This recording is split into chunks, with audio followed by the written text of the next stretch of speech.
So Gabie Reiter is a certified naturopath and medical intuitive. She was born and raised in Switzerland. In 1983, she graduated from the physical therapy school in Schaffhausen and ran a successful physical therapy practice before moving to the United States in 1990. From 1988 to 1990, she had been taking parapsychology training classes at the Institute of Parapsychology in Basel, Switzerland. So she's a medical intuitive and a naturopath, and her lecture is, "My doctor says I'm fine, so why do I feel so bad?" Welcome, Gabie Reiter. Thank you. Thank you. I have to hold it really. Thank you for having me. And wasn't it Dr. Semmelweis from Vienna that actually dared to tell the doctors to wash their hands in between going from corpses to helping delivering babies? Yeah, and wasn't he ostracized and Hungarized in Austria and ostracized in Hungary. right? Right, I heard that story, yeah. And I'm glad I had my two daughters at home. I felt not safe to go to the hospital, and I was glad that I didn't have to. Yeah. And by the way, there's a book, My Doctor Says I'm Fine, so why I feel so bad. This is not, I'm not related to the book, like Shoshana Zimmerman is one of the co-authors. I chose the title because my clients come all the time to me with saying that. Why do I feel so off? It's believed that Albert Einstein said, "Not everything that counts can be counted, and not everything you can count counts." Again, thank you so much for having me, and thank you, Susan, for booking me as a speaker. I started coming to the Silicon Valley Health Institute only 3 months ago. And my clients had told me for years, "You should go there." And I said, "Yeah, I should." And finally I went.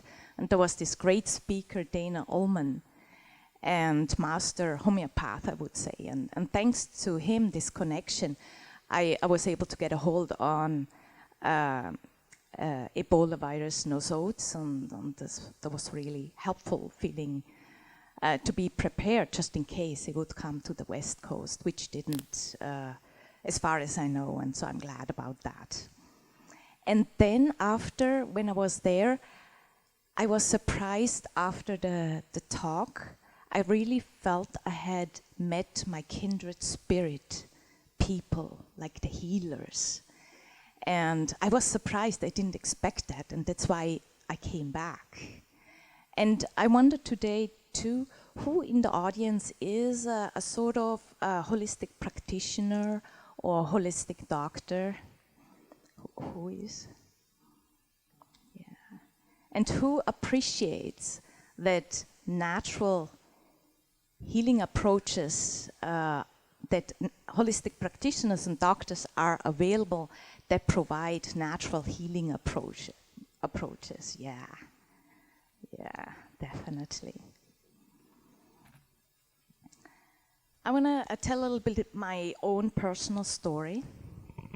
In 2001, a year before I graduated, by the way, I'm not a naturopathic physician. There are two types in the state of California. I'm a naturopath, certified naturopath.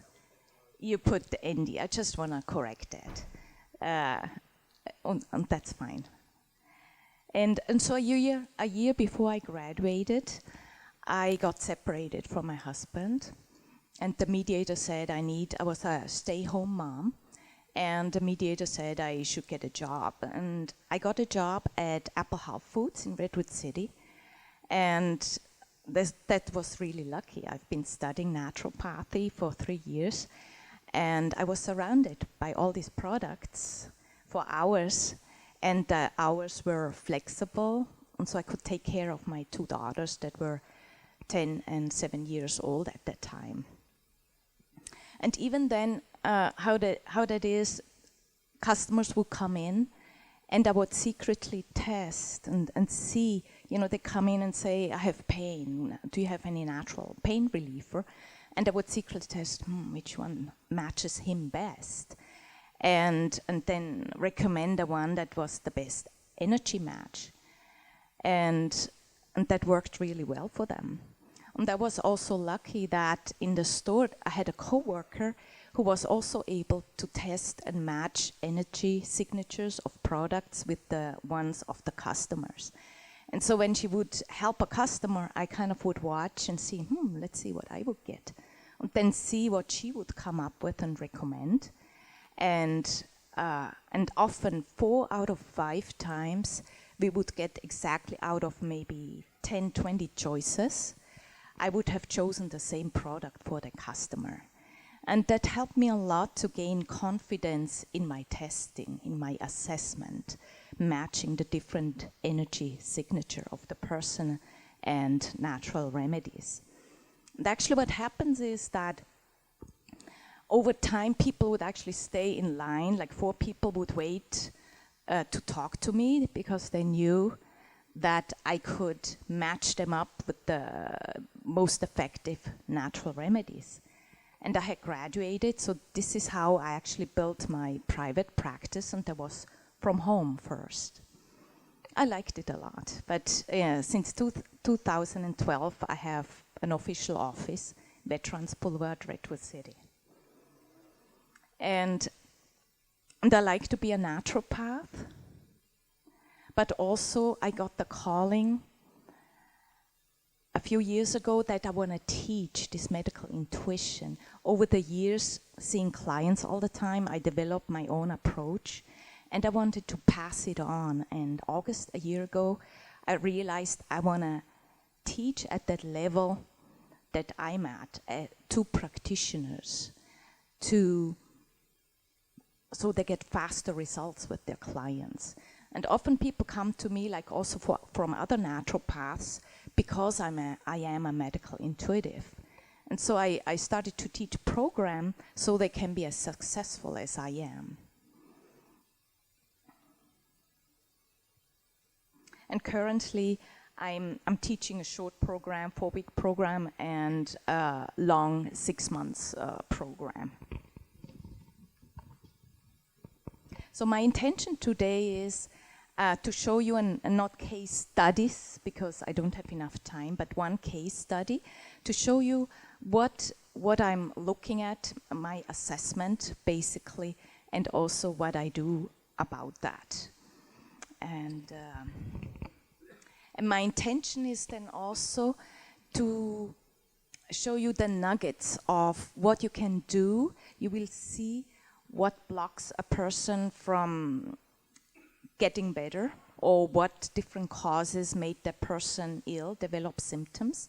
And I want to show you then towards the end what you can do, a little exercise to get rid of some energy blocks that I perceive is mostly in the way from getting well, or are like the causes that you get sick in the first place.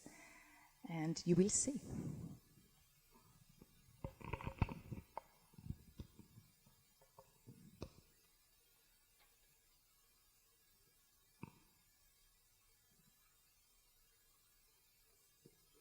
So what is medical intuition? And I was looking up, Susan said it should be not too woo-woo, so scientific, so I thought, I go, yeah. And so I thought I go to what is medical intuition actually, and so I went to dictionary.com, and I liked different options were there, and I liked pertaining to one's state of health, because I was wondering, is medical intuition even the right expression of what I do? And I think I do that. And intuition, I liked a keen and quick insight.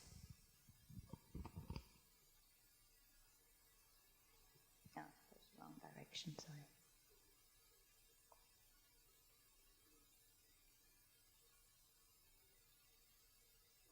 And I want to show you now the case study of a woman. 68 years old. And I chose her because she was like an ideal client. That means, I assessed her and told her, do this, this, this, this, this. And she did everything. She was so compliant. And then she got better within a week or two. She was like, wow, I'm so much better. And so that's why I choose her. So let me just go there now.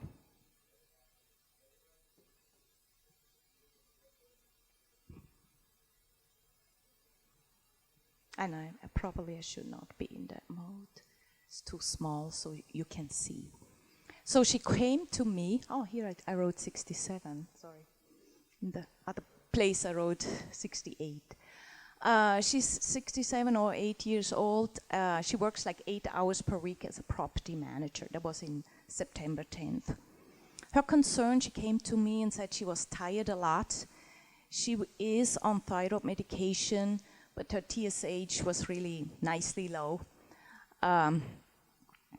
Complained about weight that she couldn't get rid of, osteoarthritis, spine and in the spine and hands, although she's very active. She had hot flashes. Just recently, before she came, she went off HRT. She was all these years on estradiol. I couldn't believe that. But anyway, I was glad that when she came, she was already off it. And she had some neuropathy since 2007 without being having diabetes, unknown cause.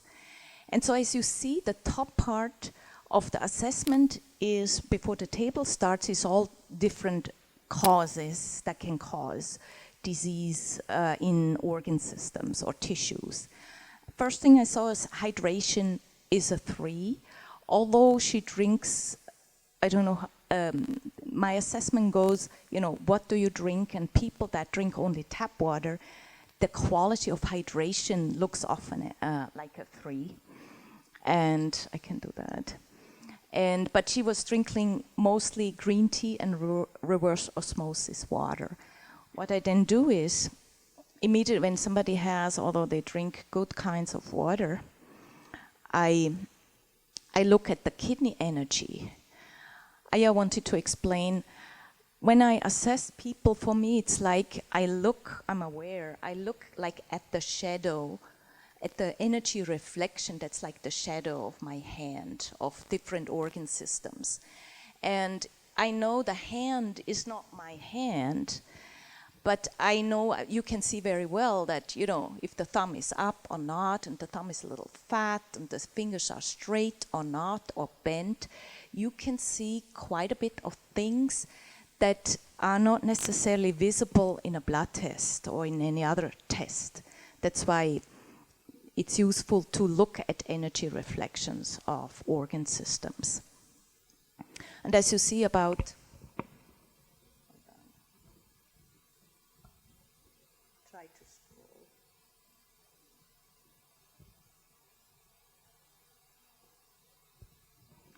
As you see, when somebody's hydration is like a 3, then I look also at kidney energy, because there's often a correlation that the kidney leaks too much. And I don't know about about the skin and such. But I learned today that you can lose water through the skin as well. But often I see a correlation, poor hydration, quality of hydration, although they drink good fluids, good quality fluids, because of the kidney energy. And as you can see, I assess also toxicity level, and then, I'm wondering, why is the kidney energy so low? Because of contaminants being accumulated and affecting kidney energy. The next is probiotic level 0. Exercise was good indeed. Nutrition status was a 2.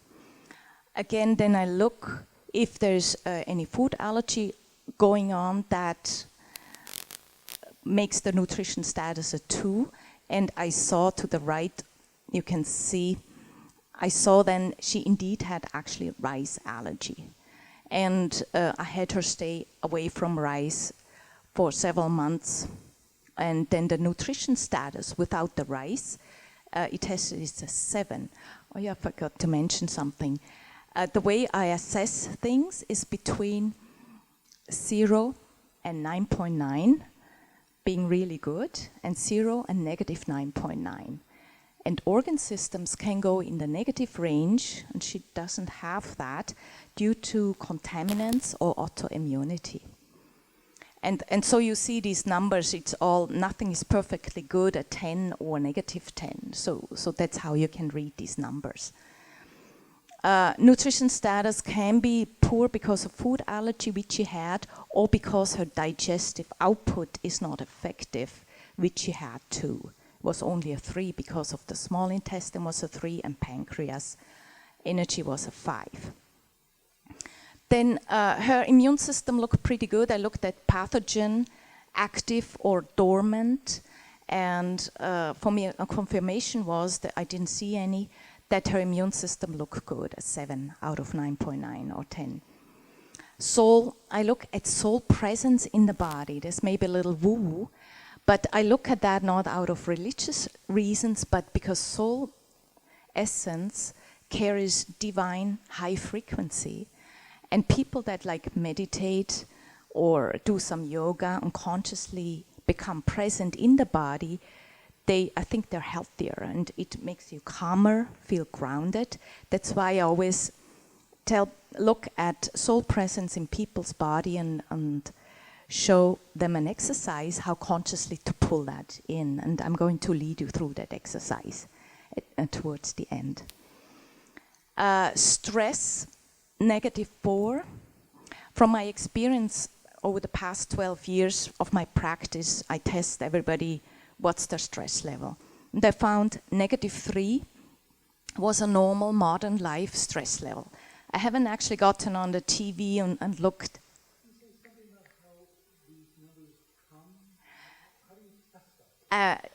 You can ask questions at the end. I know I have, so I tried to get it all done. Yeah, but so in the meantime, it's like, oh, interesting, like a hypothesis, and so you can see. So about stress, I haven't tested, I should do that, like on TV with tribal people, what is their stress level? But the clients that come, they always have a -3. And nowadays, even babies used to have the -1 or -2 only, but nowadays, even babies have a -3 at least, and even pets, so it has gotten worse. Especially last year, there's something in the world happening that makes it more intense and hectic. And I know too, when -3 is normal, so I know -4 is exponentially worse. And a lot of people have that. And what I found is, and this is a little nugget, gold nugget of wisdom, is I'm also teaching now and coaching people to a kind of meditation that I call no thinking practice to reduce their stress level. And because what I observe is as soon as they wake up in the morning and they start to think, their stress switch gets activated. And you can deactivate that stress switch by practicing what's also called a kind of mindfulness meditation, where you like sit usually, open or close your eyes, and focus on your breathing, and maybe a nature sound, a little sound play, and focus on the sound. Of course, you will think and then keep shifting away from thinking, pay attention to your breathing or the music. And for most people, between 20 and 40 minutes doing that, it will deactivate the stress level. Even when it's a -9, which is not uncommon, it will go down to a -3 and last all day. And so that's a recommendation I have, that you start and try that out. And so for Jane, I remember so I told her 20 minutes of meditation will deactivate effectively, her stress switch. And she started to do that right away, and it worked. I think otherwise you can do everything, the right supplements, the right food. I perceive when the stress level is -4 worse. It's like you do all the good things, but you sit like in a fire. And you kind of burn a simmering, or you can cause it inflammation or free radical damage. That is, I think, most important to do that, to have that practice in your life, like in the morning, so you're stress-free all day long on that level. Sleep quality was good. That was good. I look at EMF, cell phone tower sensitivity, chemical sensitivity. I observe that for everybody, EMFs and all these are also, it's an irritation, it's at least a -3, and she was higher, as you see. What I learned actually just last year, you know, all the time in my practice, you know, dozens and dozens of people I look at, I learn things, and I don't know if there is a base in science, and sometimes I see that or hear that, but what I observe is, what I know now, when that is happening, I go to the thyroid number, and I know when thyroid energy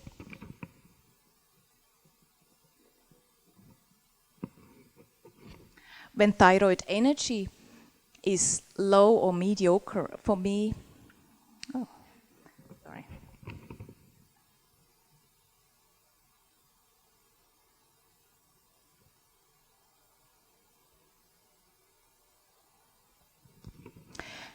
is mediocre. I call 5 out of 10 too mediocre. 6 is okay, 7, 8, 9 is strong.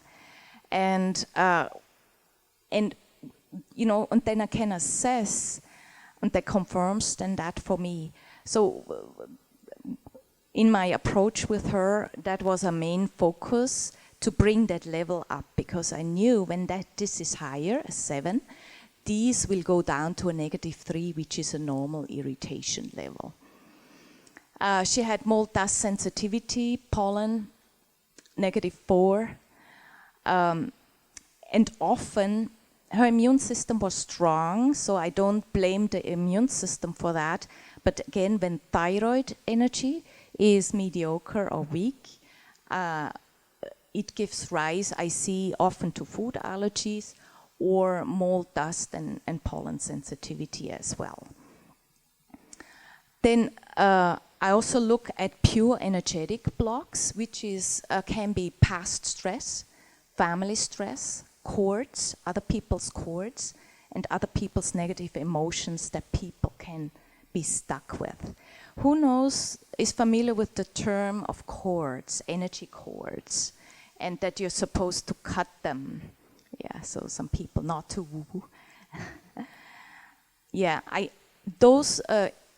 but you're also, very common dynamic is that you have, out of compassion, you take away other people's negative emotions, and they cause also energy blocks. And I want to lead you through a brief exercise where I show you how to remove that, and I recommend to do that every day, because it can happen every day. And so Jane didn't have that, as you see, but what she did have, I look at that too. It's about 3 years ago in the practice, it came to my attention. She had what I call activated father wound, -7. And she had it actually for the last 3 years, affecting circulation, capillaries, nervous system. And who is familiar with the term father wound, mother wound? It's a psychology term, a little less people. In a nutshell, it means everybody grows up and develops a mother-father wound, because no mom or dad can be perfect, meeting your every need, especially when you're quite small. And throughout adult life, the wounds can be activated, causing an energy block. And there's a healing modality, after I'm assessing people, there's a healing modality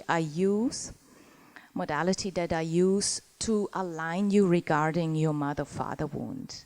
And in my program, Medical Intuition program, this is something I'm teaching too. I feel it's not only about assessing, but also about healing people, and this is part of a healing modality that came to me actually a year ago. Who believes here in energy healing modalities like Reiki, quantum touch, the healing touch? Yeah. So there's something similar that came to me that will help with these issues. And I'm going to show you. So I did this assessment, and you see the numbers, and then I do what I call a power tune-up, and I want to show you the numbers after that.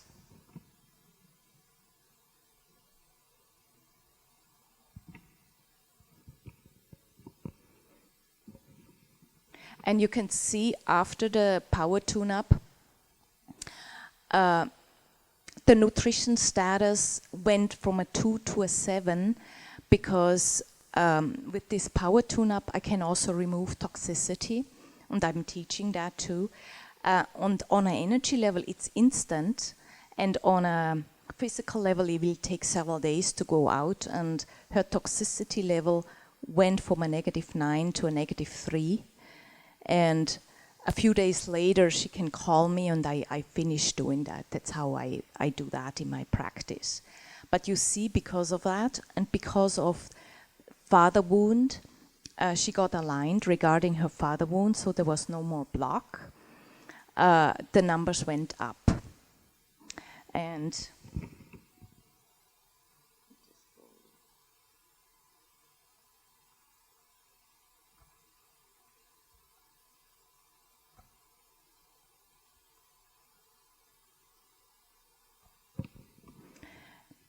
as you see, kidney number went, because most of toxicity was in the kidney, from a 3 to an 8. And digestive output, those are the members of the digestive system. Digestive output went from a 3 to a 7. Endocrine system, what I saw too, that didn't help pituitary gland. Energy was only 0.5, and then it was a 5.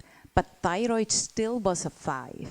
And when something stays, most, as you see, went all the way up to strong, I can leave that alone. But what stays mediocre, like the thyroid, I give then nutritional supplemental recommendation to restore the resilience of like in her case, the thyroid. Although she was on the right amount of medication, it's different. It's the energy needs to be up too, not just the blood tests fine and the right amount of supplemental thyroid hormone. I learned that in my practice. And she does every day the meditation. I think that's number 1, while she's doing better. And number 2, she does what I call soul centering. And if it's okay, I want to lead you now through the soul centering exercise.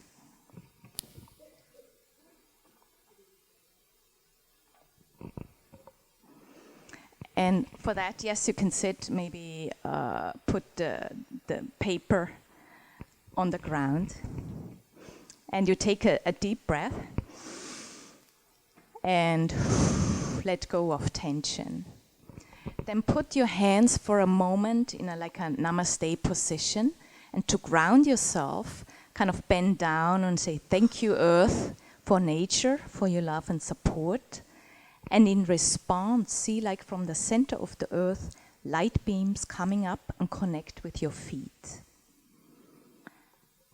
Then briefly look up to the heavens, to universe, God. Thank you, God or universe, for your love and support. And in response, see like light beams coming down and connect with your head. And then with one whoosh, take a breath and imagine soul, like with Jane, soul was 0. It tends to hover around you, that you take a breath and bring soul into your physical body. It's a healing frequency. Breathe it in. Good. Then in case you have other people's cords, which is very common, don't cut the cord, but imagine you might have a bunch of electrical cords plugged into you. So literally unplug it and plug it into universe. So whoever in their need has plugged into you gets rerouted to unlimited universal energy. So you do them a favor, and yourself too, of course. Unplugged. Good.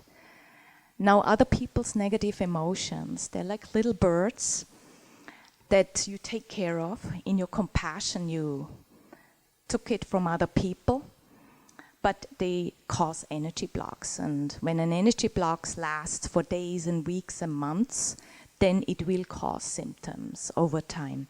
That's why you want to stay clear of them. So every day, imagine you have maybe a bunch of little birds, can be 100, 200. Some people have 1,000, but that's an exception. So imagine they're there and clap in your hands. And imagine like a flock of birds, they take off into universal grace. So you surrender these emotions to higher power. If you believe in angels, they carry to God, just to universal grace. Yeah, good. Another energy block that's common is a stressor from the past, can be like a black cloud. So maybe you have an active past stress right now. Grab it with your hands, just otherwise hypothetically, and throw it past the horizon into outer space. Shook. Good. And there, in my imagination, it evaporates because there's no oxygen there. So shook. And do it every day as well. Now, maybe a lot of spaces have freed up. So now again, bring in soul essence to those freed up spaces. And maybe imagine a color. Think about what color might your soul essence be. So it's easier to visualize that you literally fill with your soul essence, fill up your feet, your legs as if they were hollow, your tummy. Areas of concern that need healing, extra saturate with soul essence. Chest area, neck, head, arms, till fingertips, and the space around you. Your energy field surrounds it at about an arm's length, so that all your soul, sometimes soul gets split off you, that all your soul is in you and surrounding you. And this is then also a natural buffer, because it naturally radiates out its divinity. It's a natural buffer to pick up so many people's chords or emotions. And it's a healing frequency. And so that's so feel for a moment. Take again a breath, feel how soul is in your body and how you're grounded. And I think it's also good stress reliever. So I would do that like brushing your teeth or cleaning somewhat your teeth every day. I would do that every day. It's part of energy field hygiene.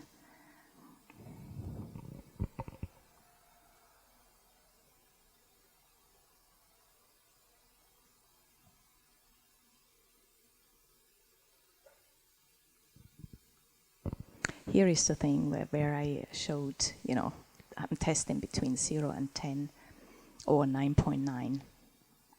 And these approaches for stress and energy was the no thinking practice and soul centering. And so as I said, what I do with my clients, my calling is to teach that to holistic practitioners. So if you want to have some information, you can go to my website, Institute of Intuition.com, or the phone number is 650-315-3501. And of course, I still see clients as well, and you can sign up with GabieReiter.com.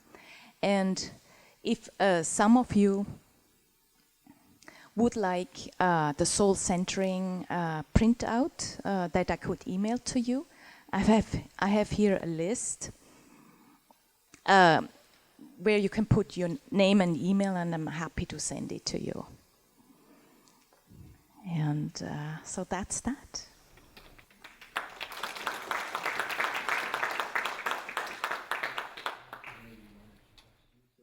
Sure? Sure, yeah. How the heck do I do that?